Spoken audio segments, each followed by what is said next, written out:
Well, good morning, friends. This is Fuzzy Road to Health, and I'm Fuzzy D. Today, we've got a tri-tip.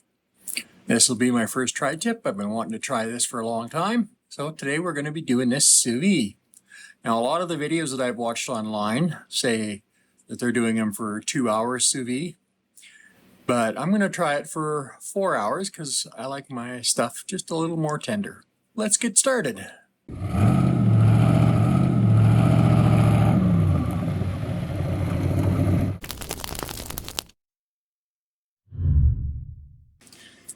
So we're just going to open up the packaging here.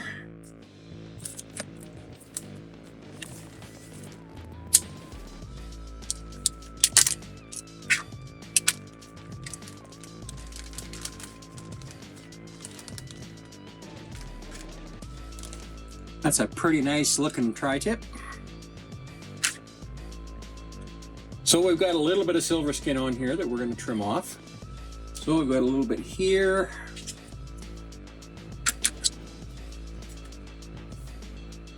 So we're just going to work the tip of our knife under this silver skin.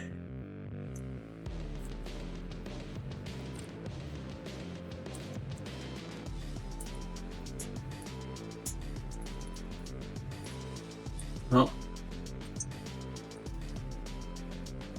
gotta be careful when you're doing that so you don't cut through it.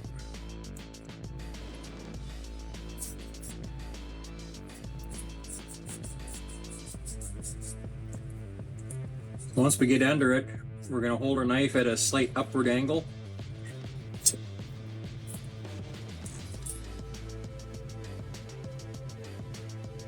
Well, looks like there's another layer here underneath. We're going to try and get as little meat as possible. We don't want to waste any. But this silver skin is just not going to render no matter how much we cook it.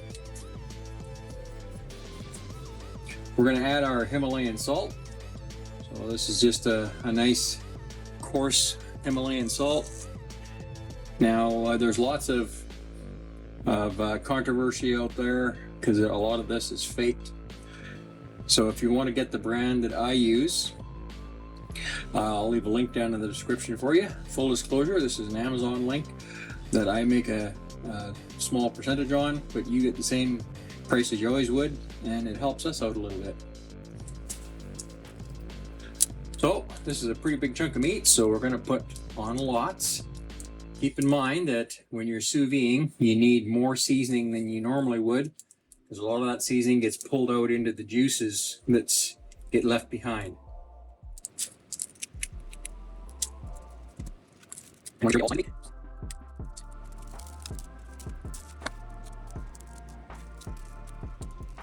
Now, of course, we didn't pat this dry or anything because we want the moisture that was on the meat to give the salt something to stick to, so it begins to soak in.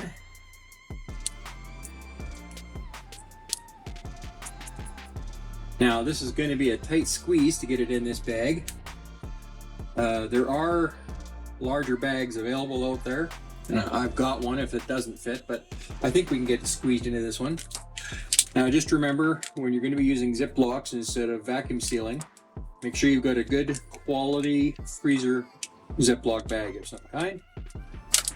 Now, this is actually the Ziploc brand, but it doesn't have to necessarily be brand name as long as it's really good quality and has a double layer zipper. So you notice we've got this turned inside out so we don't get the zipper contaminated.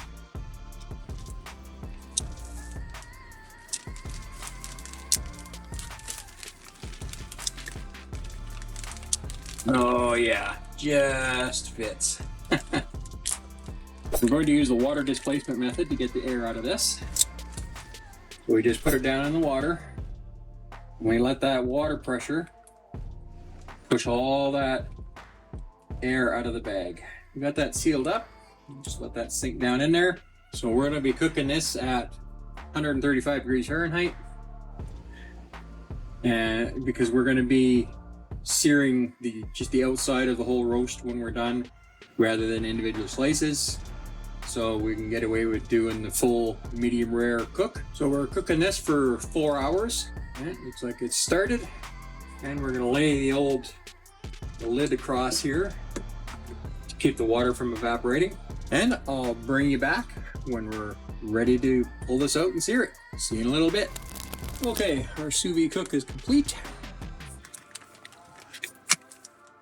Now you could save the juice from this if you want to have like an au jus to dip your meat in. I don't think I'm going to bother this time. I've still got lots of extra au jus sitting in the fridge. Oh, this is definitely feeling tender.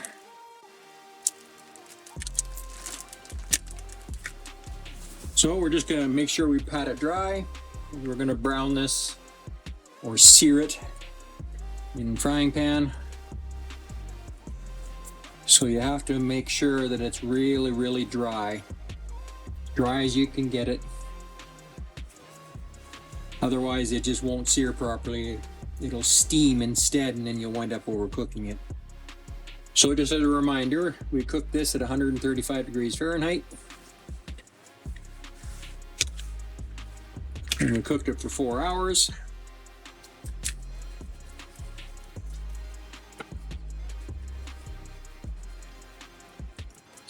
Now I'm going to let it cool down for a few minutes and get a pan heated up. So I'll bring you back when I'm ready to do the next step. We've let this cool off for about 5 minutes or so while the pan was heating up. And we've got some lard in there, melted.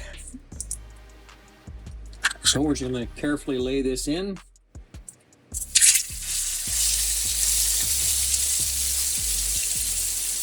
So unfortunately this would not fit in the pans I usually use for this.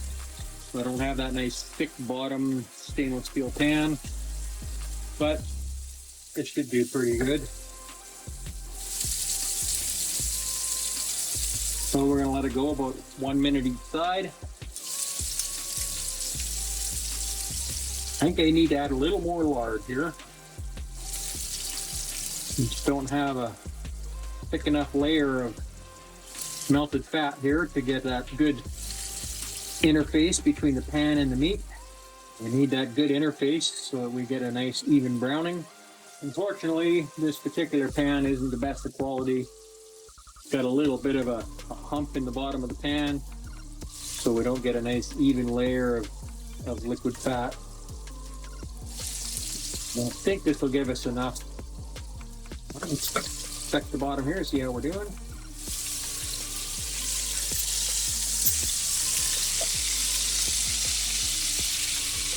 We don't have enough fat in the middle to get a nice browning right there in the middle, but this will have to do until I can get a nice big cast iron pan.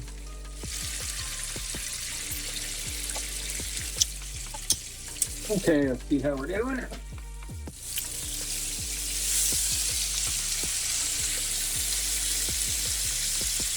Well, it certainly doesn't brown as nice as those thick bottom stainless steel pans, but that's not too bad. It will have to do.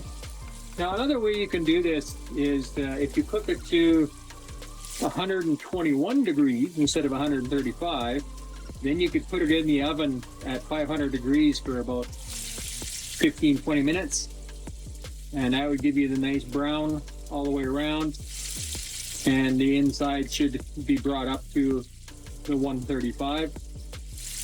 Another way you could do this, if you cook it to 135 in the sous vide, you can get yourself one of those little creme brulee browning torches that chefs use.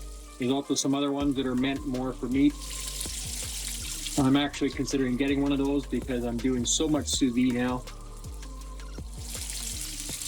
Sous vide has kind of become my main go-to method.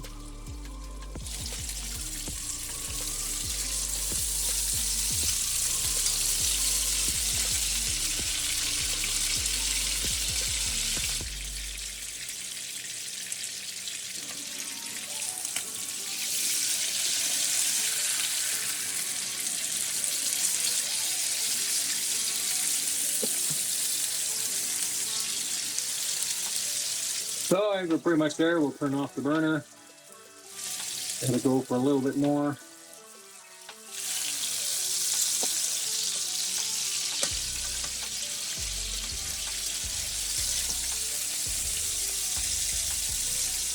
So, not the best crust I've ever done, but it's not too terrible. Well, let's slice her up and take a taste test. Okay, let's cut her right in the middle.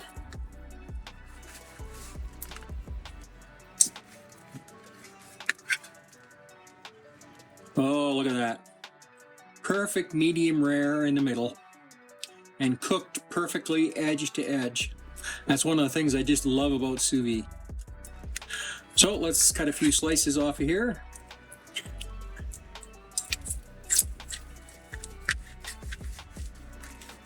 Okay, let's give this a taste.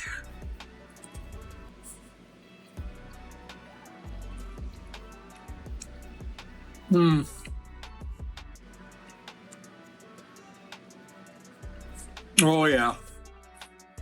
Wow. Oh, that is so incredibly tender. It's perfectly juicy.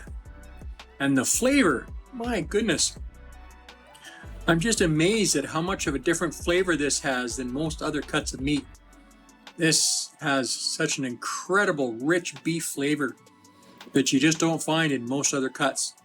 You need to go with like a ribeye or a porterhouse or something. And even that, this is a little bit different of a flavor. Now, I've watched a few videos out there where they say this actually tastes a fair bit like picanha. I don't know if that's a cut you're familiar with. It's not easy to find here in North America, but some places are starting to get it. So I'm absolutely loving this. This is just incredible. So definitely be the way that I do tri-tip going into the future, until I get a barbecue at least. Well, if you enjoyed this recipe, please make sure to like and subscribe and hit that notification bell so you keep getting our recipes as they come out. So thanks for hanging out with us today. We really appreciate you being here. See you on the next video. Bye for now.